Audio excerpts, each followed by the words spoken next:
敢问公子姓名？在下姓黄名歇，太子伴读。黄公子，你有何事？敢问月公主是不是关押在里面？不错，我等奉威后之命看管此处。让我进去。进宫之地，公子不可无礼。嘿，快要，走开！走，去叫人，走。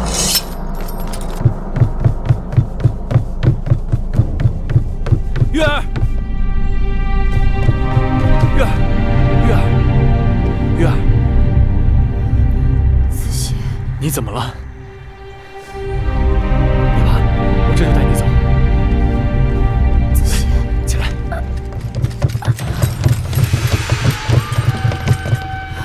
大胆狂徒，私闯进宫，乃是死罪。今日我黄歇就是闯了，你们又能如何？拿你归案。月儿，你先躺下。子歇，子歇，那得先问问我的剑。上。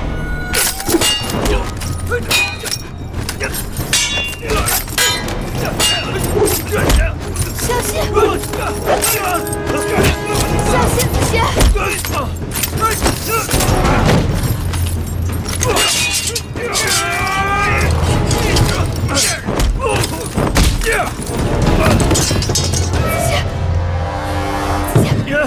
子歇，有黄公子无关，要杀要剐，冲我来！月儿，子歇不怕死，子歇，你们来拿我的性命吧！好，那我就成全你。等一下，杀了太子陪都，动静闹大了，可不好交代啊。月公主是大王的妹妹，伤了她，大王怪罪，更不好交代啊！住手！狄公主在此，谁敢无礼？姐姐，月儿，你们好大的胆子，竟然敢对月公主和黄公子动手！公主恕罪，我们也是奉命而行。给我滚出去！还不快滚！走走。月儿，月儿，月儿，这到底怎么了？出什么事了？快拿水来！月儿，姐姐，喝不得。为什么？有毒！有毒！快去叫女医！快去！这水里有毒！月儿，你们还不快去！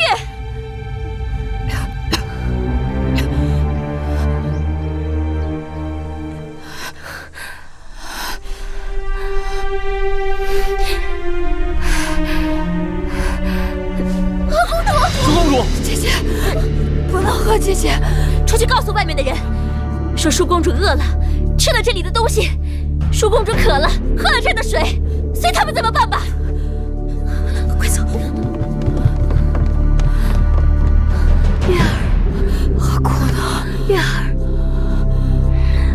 月儿，月儿，魏后不好了！出了什么事？大惊小怪的。黄公子黄歇私自闯入了月华台，简直无法无天！让侍卫把他拿下。魏后，舒公主也去了，还吃了芈月那边有毒的糕点，喝了有毒的茶水。哪儿来的毒？据说那月公主的病就是与宫里送过去的吃食有关。快去叫女医治，去月华台救我的舒儿要紧。是。说，谁背着我下的毒？奴婢不敢。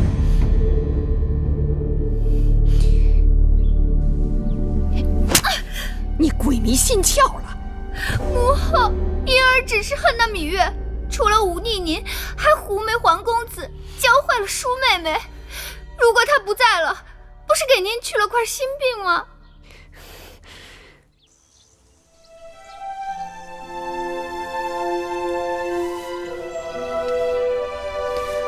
女医治，先给姐姐解毒。别担心了，我已经吃过解毒的药了。黄公子的伤口也包扎好了。子歇，月儿，放心吧。月儿的病到底怎么样了？月儿中毒身亡。月公主是我见过运气最好的人。女医治奇怪，虽然中了剧毒，但症状却没有想象中的严重。世间奇怪的事情我见得太多了，见怪不怪了。只怕宫里的有些人是坐不住了，他们一直以为月公主必死无疑。我这里有丹丸，每日只需1粒，服后会发烧，会卡血。你们若信我，就让她用；若不信，就算了。多谢女医治救月儿。不是我要救月公主，是她命里不该死。珍珠、珊瑚，公主，你们回去告诉母后，就说舒公主留在月华台不走了，和月公主同吃同住。谁要想下毒的，让她下好了。是，姐姐。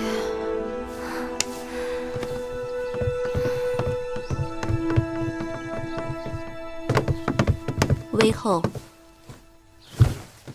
拜见微后。舒儿的病情如何？中毒不深，并无大碍，只需好好调养几日，便可痊愈。我要你守在舒公主身边，确保我舒儿无恙。是。那个芈月怎么样了？依奴婢看，她的病是因淤毒入络，邪犯上焦，邪热破血妄行，病入膏肓。这么说，她是没救了。命是上天给的，上天要带她走，无人可阻挡；上天要留她在，无人可送走。这次她中毒，我想知道她是留还是走。那要看少司命的意思。你下去吧。是。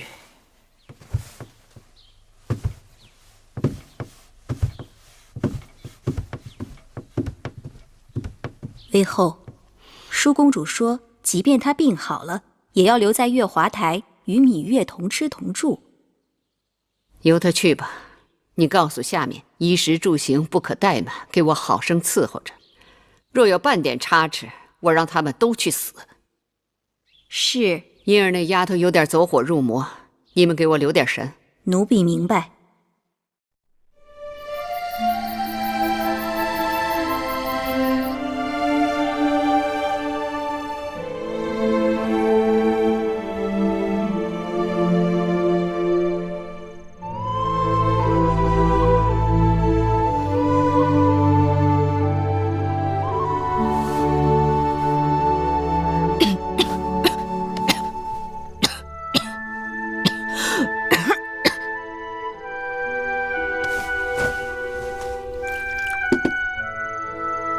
咳嗽了，来，起来喝点水吧。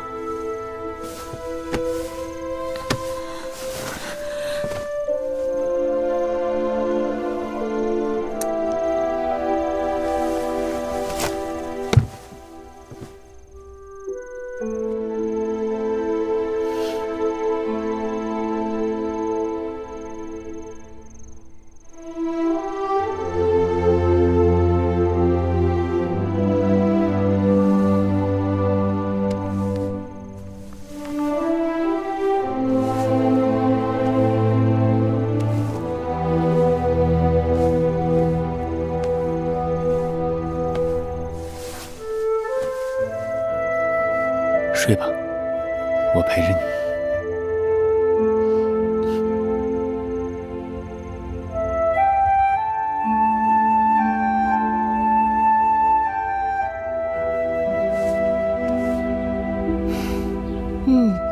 气色好多了。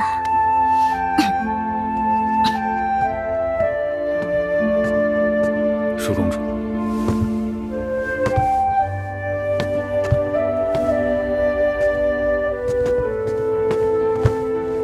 月儿，这是刚熬好的粥，喝一点吧。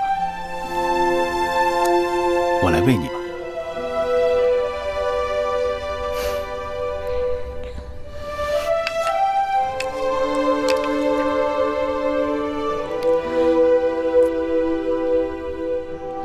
不烫吧？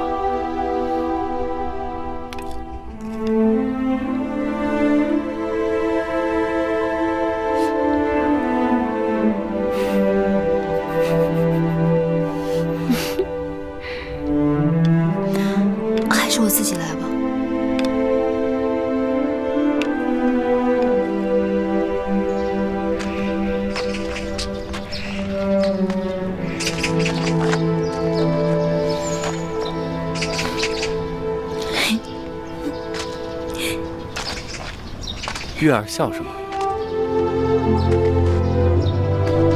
月儿好福气，若没有你和舒姐姐，我就看不到这园子里的景色了。月儿别这么说，只要黄歇在，月儿永远有好山好水可以看。月儿的命是子歇给的。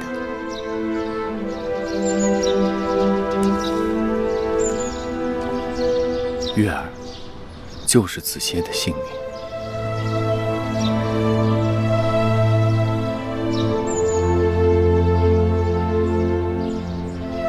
你为何要对我这样好？因为月儿值得我对你这样好。我要还你，不用还，还你，用一辈子还你。一辈子太少。那就生生世世，死生契阔，与子成说。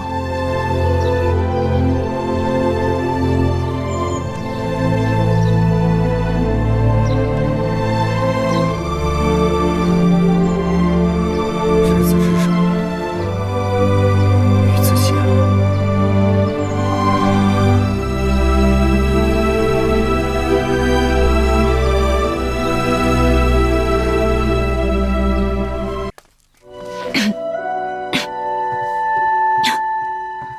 妹妹，姐姐，你也是太不听话了，身子这么虚，动不动都咳出血来，怎么还做针线呀？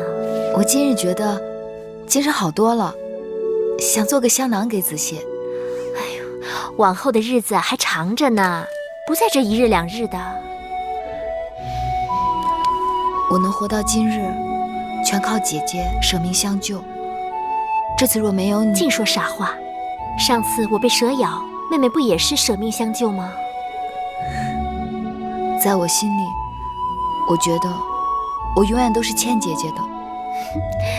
那你以后啊，就慢慢还吧。哎，其实现在想起来，你和那个黄公子还真是天造地设的一对儿。妹妹福泽深厚，才能找到像黄公子那样万里挑一的好男人。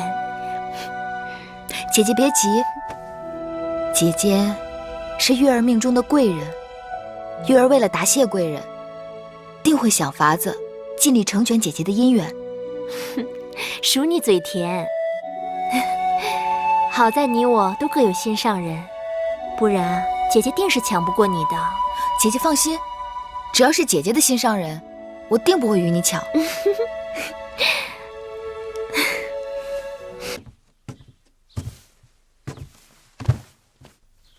月儿，把药喝了。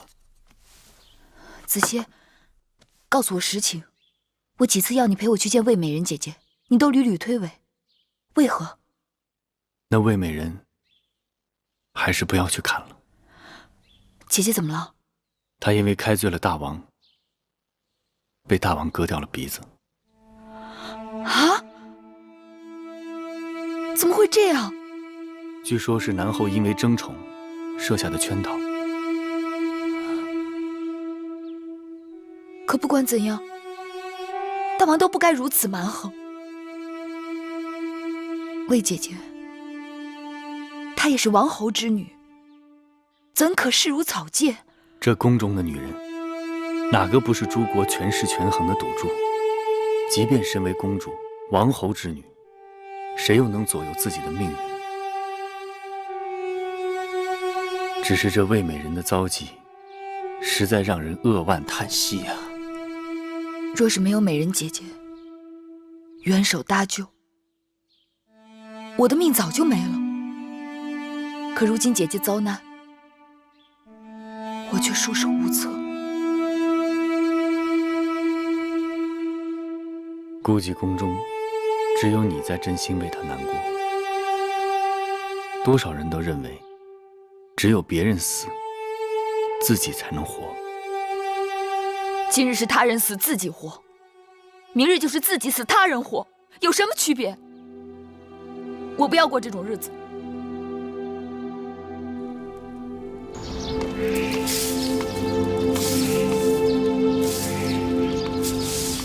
敢问姑姑，前不久有个魏美人住在这章华台里，你可知道她的去向？还魏美人呢，鼻子都没了，活脱一个丑八怪。姑姑可否告知，我在何处能找到她？婢子不知道啊，这远近处处亭台楼阁，看起来好风光啊，谁知道哪日就成了冷宫了，还这个美人那个美人的。今日可能是掌中的珍宝，那明日呢，就是落地黄花喽。既然姑姑不知道她的下落，那能否让我去她的寝宫看看？想去就去吧，大王有令，这里边的东西啊，早就都清干净了。多谢姑姑。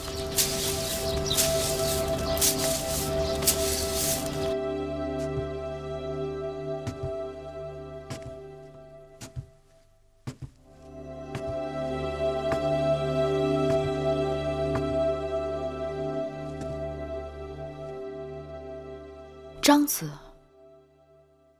张子，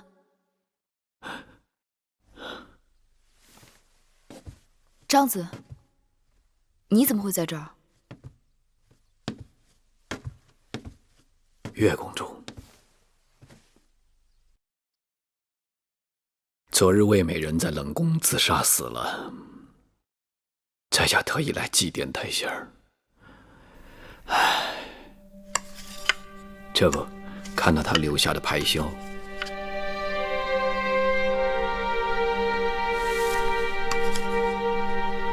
睹物思人，有些伤感。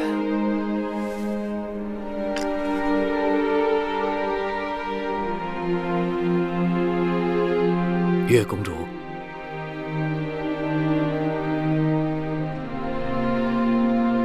张子与魏美人曾有交集？没有。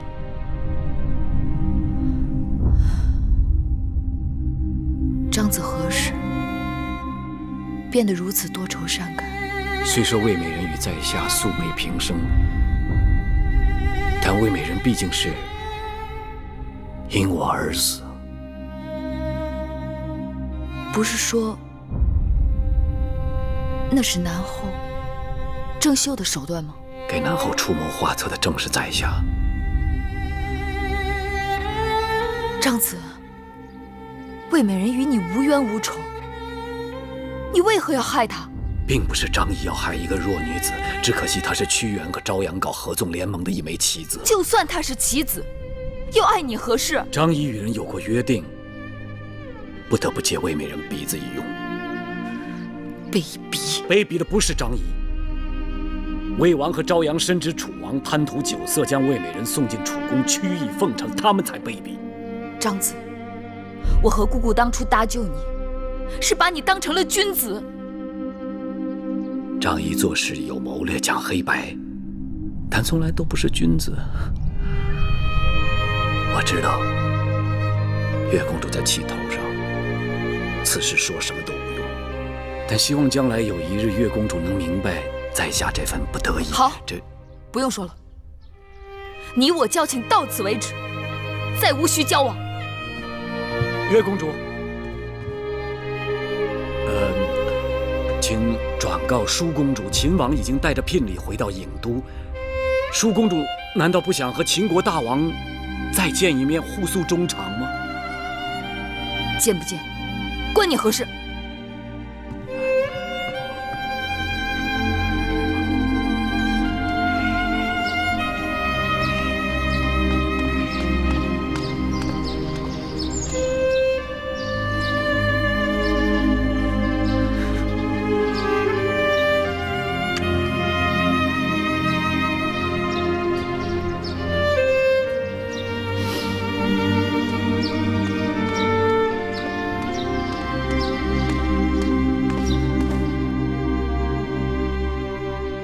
谁想到张仪竟然为了一己私利，对美人姐姐毫不怜惜，视无草芥，真是知人知面不知心。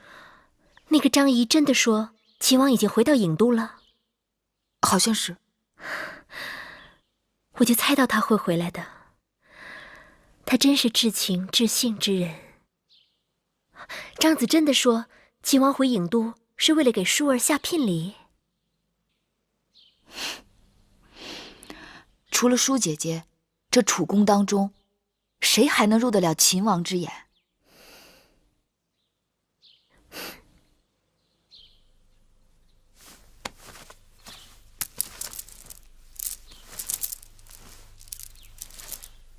好妹妹，姐姐有一事相求。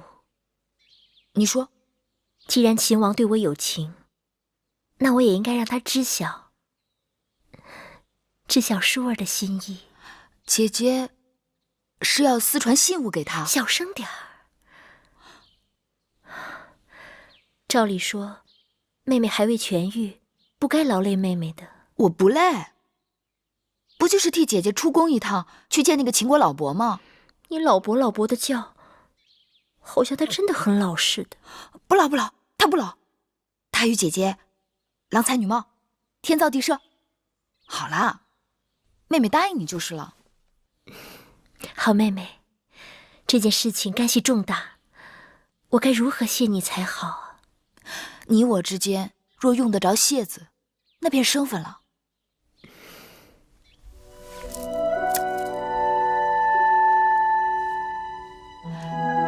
老伯，给，拿着，这是舒姐姐的一片心意。老伯，你真的觉得我很老吗？你虽不老，但年纪也不小了呀，还不赶紧窈窕淑女，钟鼓乐之，将舒姐姐迎娶到秦国？晚一步，可是有人要抢的。这我知道。小丫头，回去告诉你们舒公主，本王定不会负舒公主一片真心。赵侯雍派来的求婚使者就住在这个驿站，朝廷内外不少人都主张要将舒姐姐嫁给赵侯雍。老伯，快动作，也好叫舒姐姐定心呐！啊！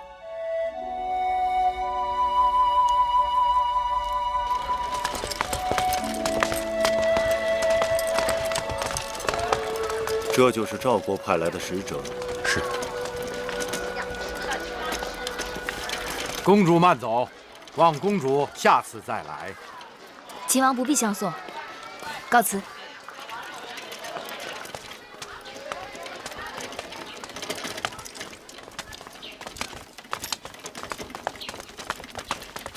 楚离子，敢问刚才离去的是楚国的哪位公主？还有哪位啊？自然是楚国的嫡公主芈姝啊。嫡公主怎么会一个人出行呢？嫡公主的随从都在外面候着呢。这不符合规制啊！嫡公主金枝玉叶，她来与秦王相见，难道还要弄得世人皆知？哼！秦王带着聘礼在宫门外几次求见，我大楚乃礼仪之邦，大王总不会永远避而不见吧？赵国的使者来郢都多日，提亲之事也要落到实处。不把秦王打发走，寡人如何给赵侯雍一个交代啊？大王说得对，那就应该赶紧见秦王才是。那秦王来郢都是给舒公主下聘礼的，寡人见了他如何应答呀？当真把那个厨娘嫁给他呀？秦王一定要娶，大王就将那厨娘嫁给他，又有何妨？事情揭穿，出丑入乖的该是秦王，与大王有何干系？这君子坦荡荡，鱼目混珠的手段实不可取。既然合纵大策已定，大王身为合纵长，还是当面义正辞严拒绝秦王为好，让其知道大王合纵之决心，免得日后更多纠缠。他若不肯与寡人让步，又当如何？这里是郢都，不是咸阳，他敢怎样？他若识趣，乖乖的走了，倒也罢了。他要用强拿下他的人头，是轻而易举之事。大王，此非仁义之举，万万不可！大王，此事还需慎重。大王，容寡人再想想。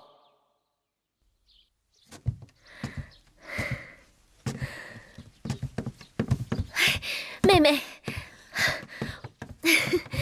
王兄已经决定了，明日要宴请秦王，商讨婚事。姐姐只知其一，不知其二，那是圈套。圈套？适才子谢告诉我，他还是从曲子那里听说的，说大王已经听从朝阳的劝说，要在筵席之上埋伏刀斧手，诱杀秦王，将你嫁与赵侯雍。这可如何是好？王兄这是要葬送舒儿的一生。妹妹，快随我一同前去，求曲子帮忙。曲子认为此举非君子所为，执意反对，所以筵席之上只有朝阳一人作陪。秦王生死只在朝阳一人之手，此事连曲子都无可奈何。那他定是凶多吉少了。只需要姐姐拿定主意，秦王便会无恙。主意？什么主意啊？我此刻五脏俱焚，哪还有什么主意？好月儿，你替姐姐出个主意吧。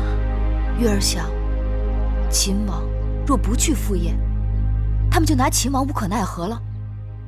可如何才能让秦王不赴宴呢？姐姐放心，我这就去给秦王通风报信。哎，等等，我想办法偷偷拿出母后的出宫令符，和你一同前去。好。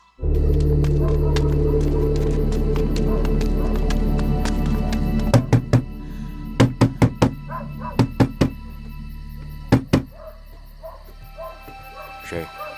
舒公主有要事要见秦王，请稍等片刻。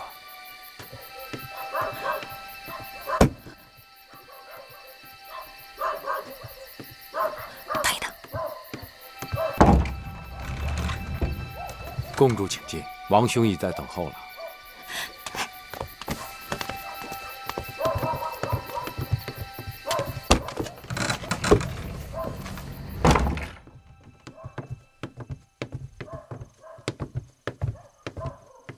就是这儿，去吧。那我先进去看看。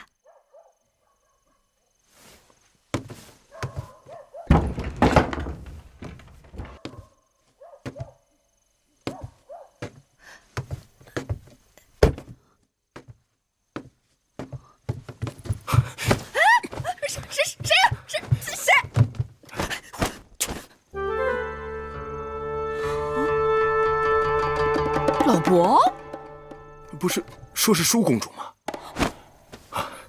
小丫头，别生气，本王把你当成舒公主了，鲁莽造次了。老伯不是鲁莽，是目力太差。姐姐来了，在门外呢。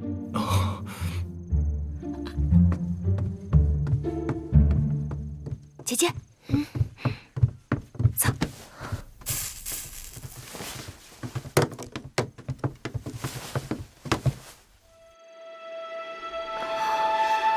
我在门外等你啊。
路上小心啊！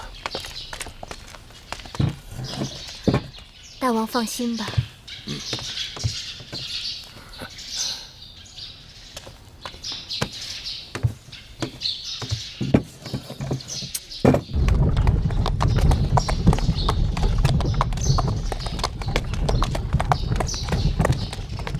赵大夫，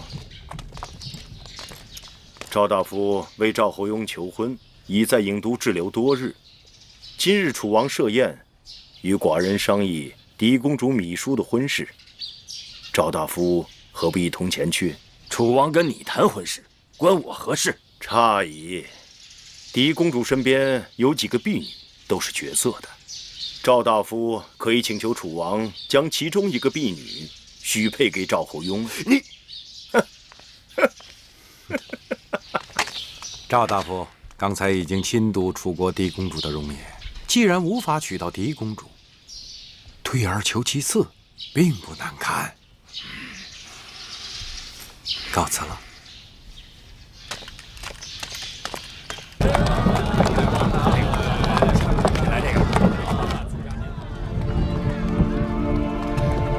昨晚上我就一直守着那扇门，等啊等啊，一眨眼天就亮了。舒儿也是觉得奇怪，怎么一眨眼天就亮了？姐姐究竟与秦王说了些什么？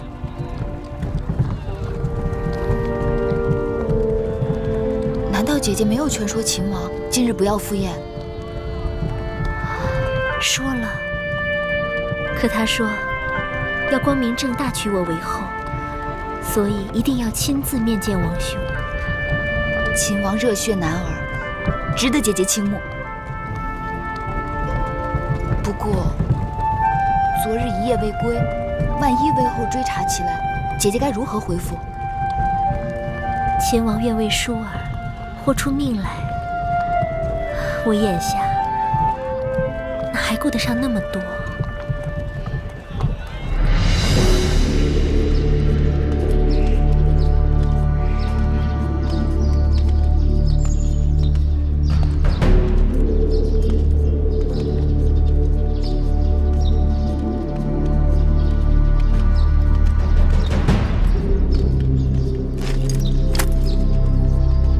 请秦王托履解剑。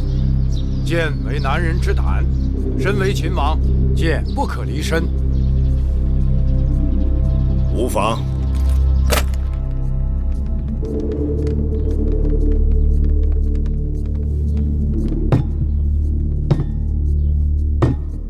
秦王，喝酒。来，都听仔细了，以水杯为号，格杀勿论。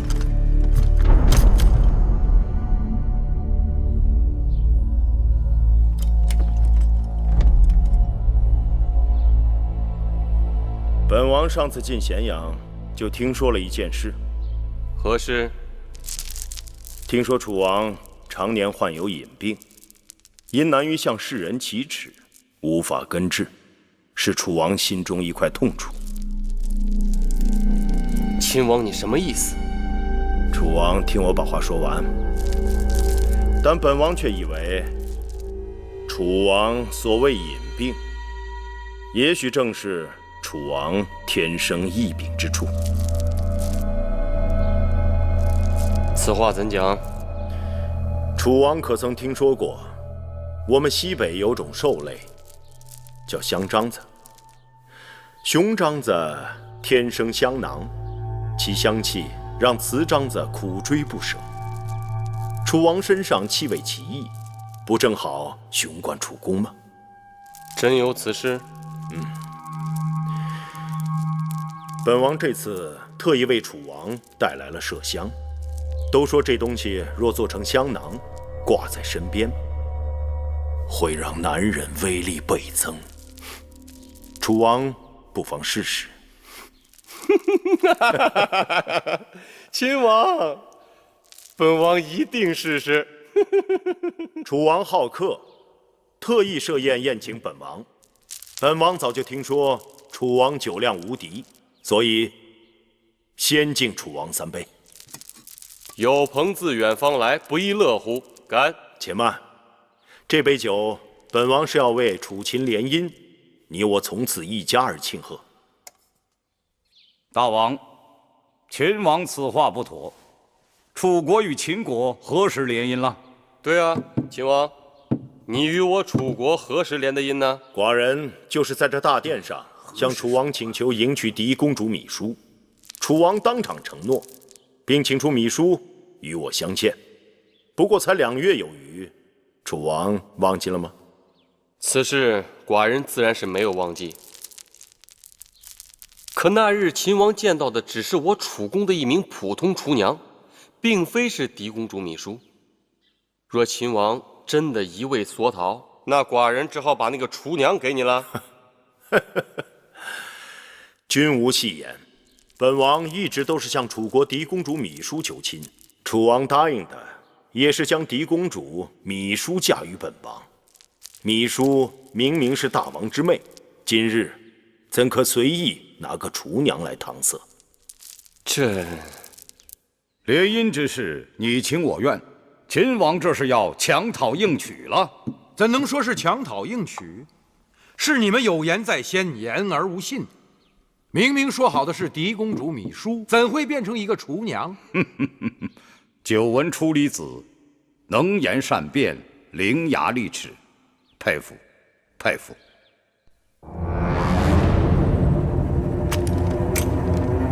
我们喝了这杯酒，如何？来来来，喝酒喝酒。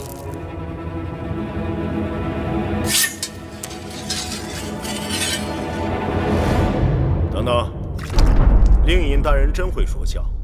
楚王若不肯嫁妹，本王又怎能应娶？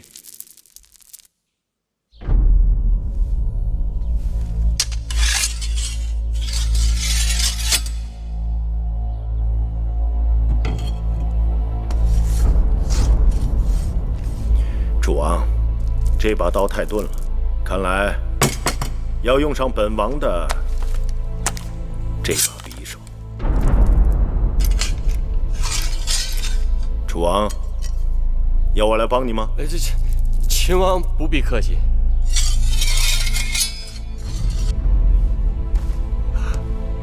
寡人，楚王看这把匕首如何？好匕首，鱼肠匕首，削铁如泥。楚王可愿试上一试？是就不必了。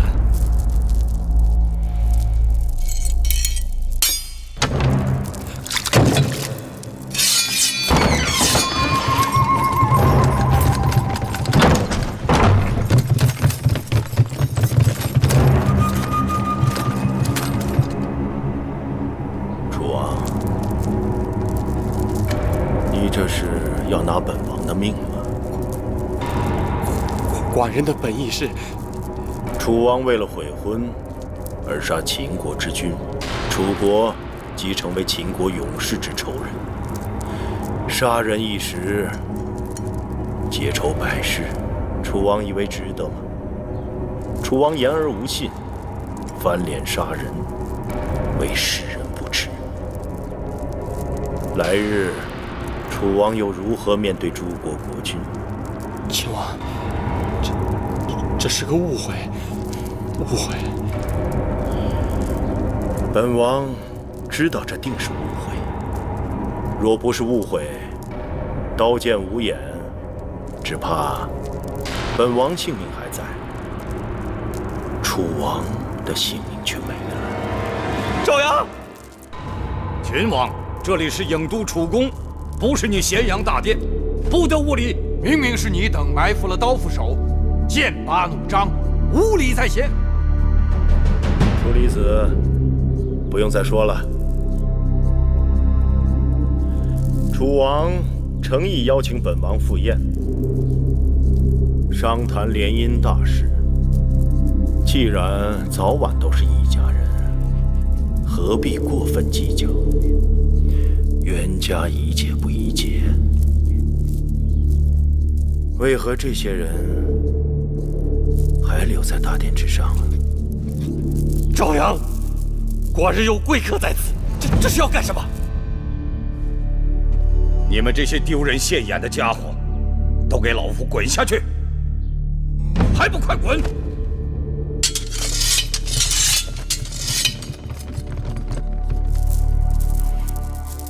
好了，来，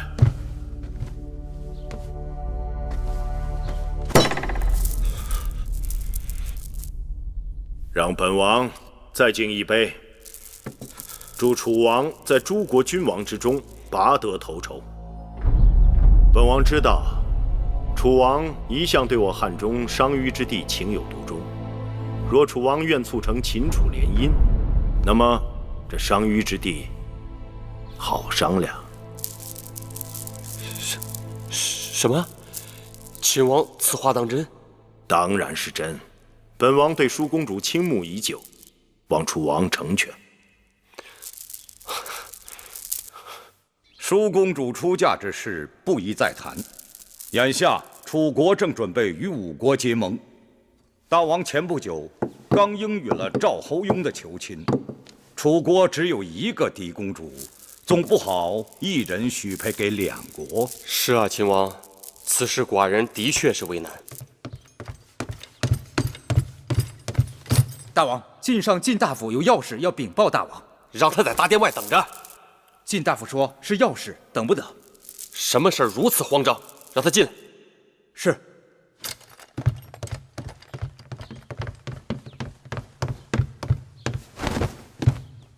启禀大王。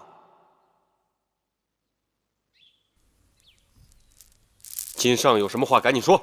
啊，大王，赵国前来求亲的使者，走了。什么？赵国前来求亲的使者走了，离开郢都了。这个赵侯雍简直是荒唐，朝三暮四，竟然把两国联姻此等大事当作儿戏。赵国使者临走时说，他们亲眼看见秦王和舒公主多次在驿馆私下相会，郎情妾意。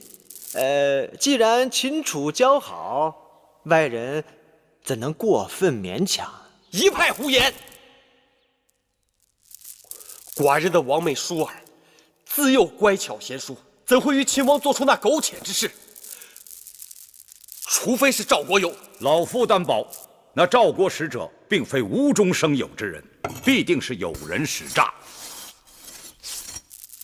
秦王，此事关乎到寡人的颜面和我王妹芈姝的名声，还望你能给个交代。本王自然会有交代，只要楚王应允，择日迎娶舒公主便是了。你们这不是趁火打劫吗？可惜呀，已经水到渠成，生米煮成熟饭了。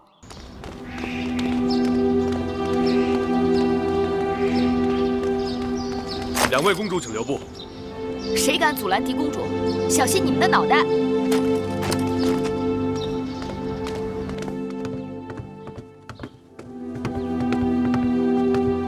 拜见大王。拜见大王。你们来干什么？既然是商议舒姐姐的婚事，那总该问问舒姐姐自己的心思吧。大王，女子婚配向来全凭父母之命、媒妁之言。大王，解铃还须系铃人。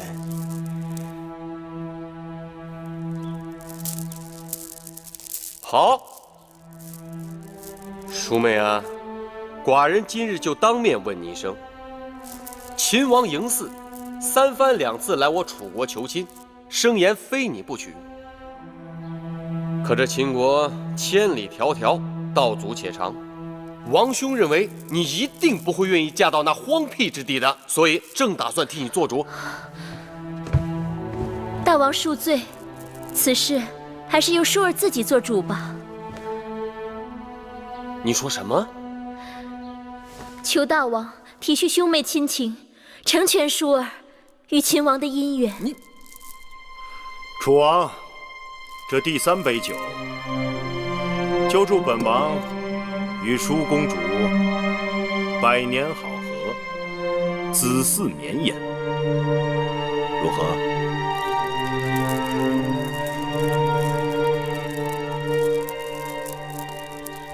母后息怒，舒妹妹也算是个性情中人，竟然不顾母后的颜面，只身闯入大殿，当众承认与秦王的私情，让大王好生难堪。哎呀，如今大王对这桩婚事也无可奈何，母后还是顺水推舟算了。啊，臣妾就是想给母后通个气，免得一个人蒙在鼓里黑不隆咚的。既然婚事已定，母后的心也该落下了。臣妾可真是为舒妹妹感到高兴啊！好了，臣妾告辞了。恭喜母后！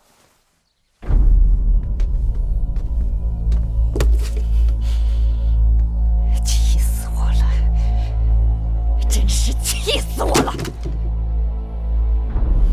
南后这是黄鼠狼给鸡拜年，威后若是真生气，就招了他的道了。但舒儿怎会自降身份，自甘堕落？那秦王有什么好？哪点比得上赵侯雍？真是喝了迷魂汤了。舒公主也许是受了别人的挑唆，那月华台里不是还住着个芈月吗？可不是，我真是糊涂，竟然让舒儿和那个贱丫头在我的眼界之外恣意妄为。玳瑁，传我的旨意，让舒公主马上给我搬回高堂台。是。威后，晋上大夫求见。晋上一向跟南后热络，南后刚走他就来了。那奴婢去回了他，就说威后身子不适。等等，听说秦王就是托晋大夫为他出面求亲的，我倒要看看他怎么花言密嘴的。让他进来。是。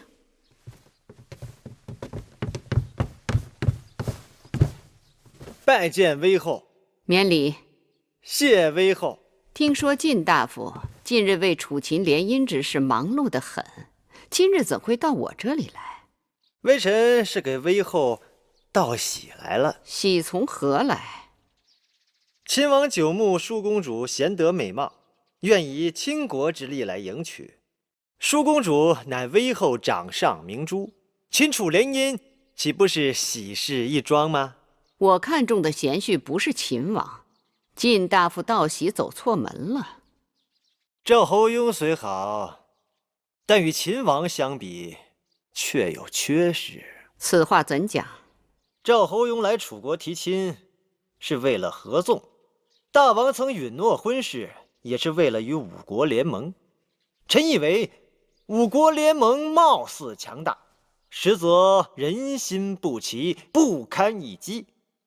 楚国若与其联盟，必然浪费人力物力，不如结交强援，共谋他国。结盟由大王定夺，我只在意舒公主的婚事。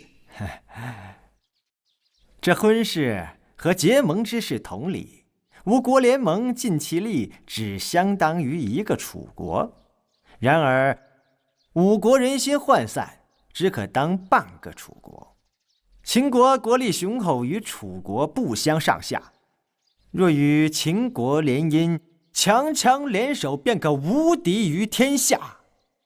更何况，舒公主就算嫁给五国任何一个王侯，因其国力不强，这些王侯只是徒有虚名，王后之位就更是徒有虚名了。怎能跟一个手握大权的秦国王后相比？再者说，姻缘讲究的是一个缘分。舒公主与秦王情投意合，日后夫妻比翼双飞，鱼水和谐。这不都是微后所想所盼吗？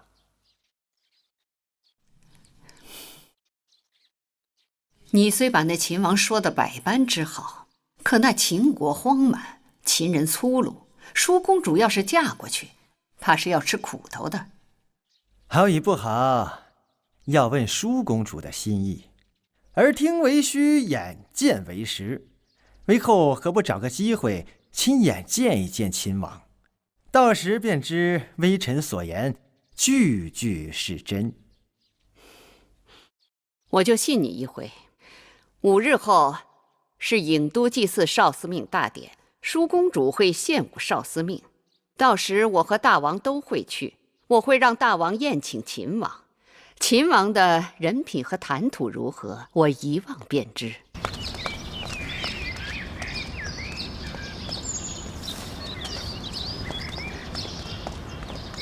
女士，殷公主，你们这是往哪儿去啊？高堂台给舒公主送少司命大祭的礼服。听说那大祭的礼服华丽无比，10几个绣娘忙活了小半年才做出来，可否让我看看？女士不会是因为狄公主的礼服，别人连看都不能看吧？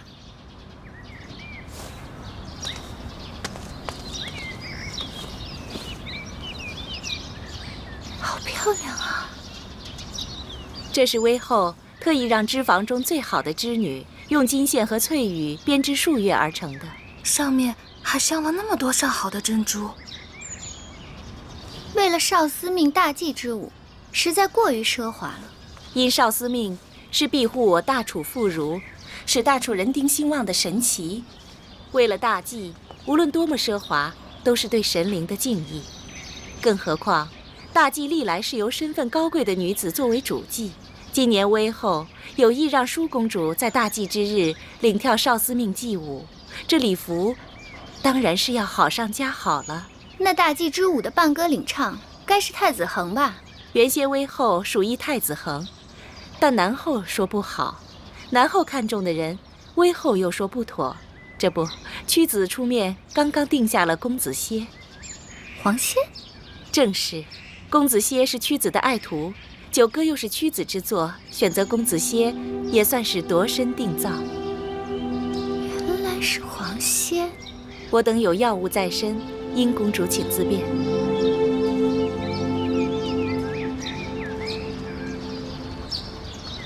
听说这次大祭，秦王和郢都的许多贵公子们都要来。舒公主若穿上这件礼服，领跳少司命祭舞，不知道要让多少公子王侯神魂颠倒，辗转反侧呢？这话说得太早了。你怎么知道，那日穿上这件礼服的，就一定是舒公主？大王已经应允了姐姐的婚事，妹妹为姐姐高兴。舒儿远嫁，最割舍不下的就是妹妹。无论姐姐在哪儿，妹妹的心都与姐姐在一起。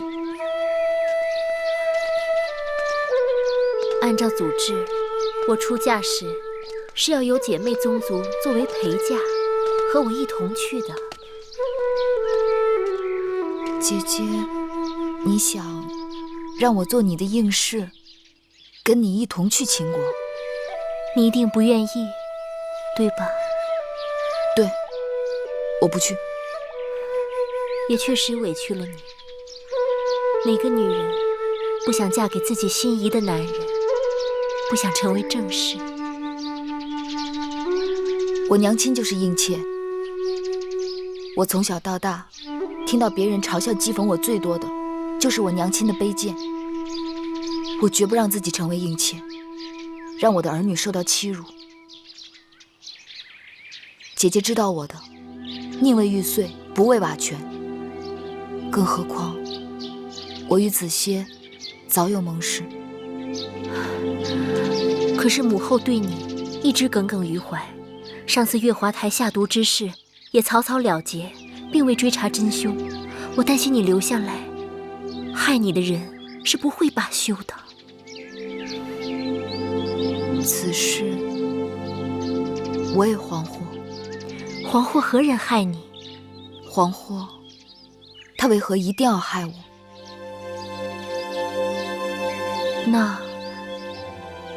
那你知道是何人所为？我只是猜测。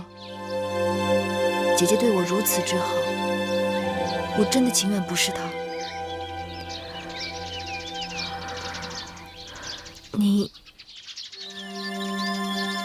你确定？十有八九。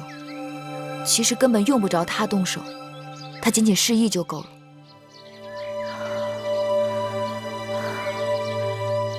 这可怎么是好？姐姐可知，芈月的娘亲和抚养芈月的举姬曾与威后结下嫌隙，对此姐姐也应当有所耳闻。可这是上辈人的恩怨，与你有何干系？上辈人，你恨他，恨我娘亲。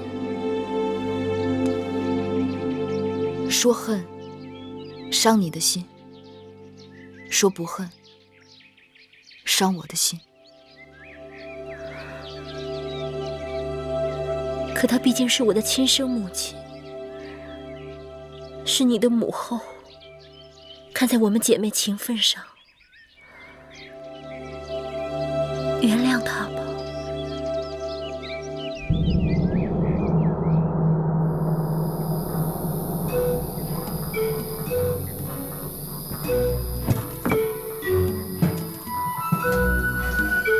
当心当心，规避碧帛以示鬼神，千万要摆放整齐。是的，这个放上面，那这件呢？这个放正面。是。供奉的六兽和酒水都摆放在那边。祭司少司命，国之大事，天神在上，非凡柴不足以达之。哎，一定要让人细心照看这燔祭时的烟气啊！来来来，动作都快一点。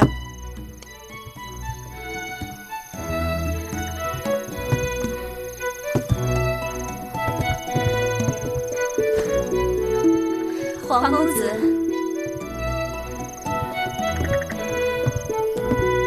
皇公子，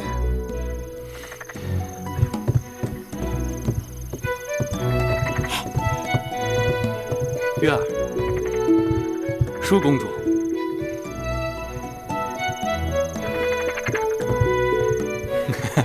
嘿嘿，傻笑什么呀你？月儿今日格外好看。步裙金钗，寻常打扮，有什么好看的？一会儿舒姐姐换上祭舞礼服，那才叫一个好看呢。妹妹步裙金钗，在皇公子眼中都有这般姿色。你若能穿上祭舞礼服，那不美若天仙了。姐姐，何时你也学得如此油嘴滑舌？姐姐的话是认真的。上回祭祀的时候，我就在想，若是月儿主跳祭舞，皇公子吟唱作伴，那你们才是郎才女貌呢。多谢舒公主成全。全是轻薄口舌，不与你们说了。哎，月儿，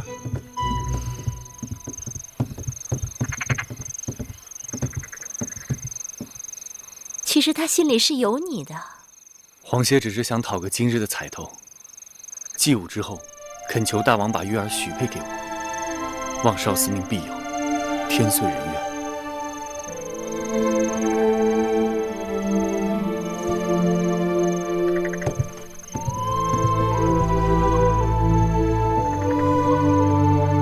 殷公主，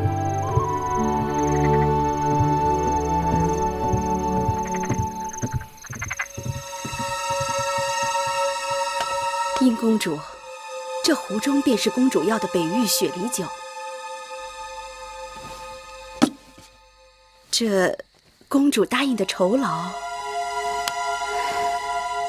这是宫中最好的羊脂玉，你等平日是见不到的。公主也别小看了奴婢，这酒也是稀罕物，性寒烈，夏日里少饮可解暑，多饮却会腹痛，千万不可贪杯啊！好了好了，本公主知道了。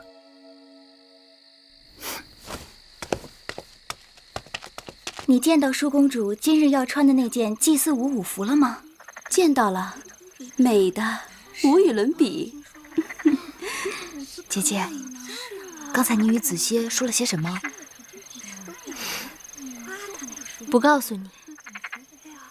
你若不告诉我，那以后我也不告诉你了。你不告诉我什么？你想知道的事情啊。你不告诉我算了。天好热呀，珍珠，去给我和月儿倒些凉茶来。是。舒妹妹，可是口渴啊？我这里有一壶玉露琼浆，据说饮用后可让人冰肌玉骨，有脱神成仙之态。既然妹妹将在祭祀大典上主跳少司命祭舞，何不多饮2杯，也可助兴。姐姐，平日里你就不胜酒力，这酒还是不喝的好，免得误事。既然姐姐有这等好东西，妹妹怎能不喝呢？给我尝尝。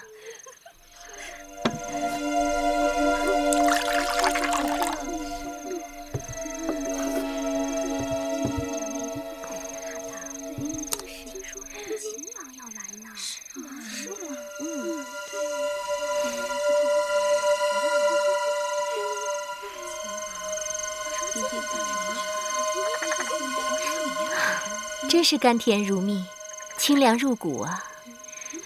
这么好的东西，你们可不能跟我抢啊！再来一杯。姐姐，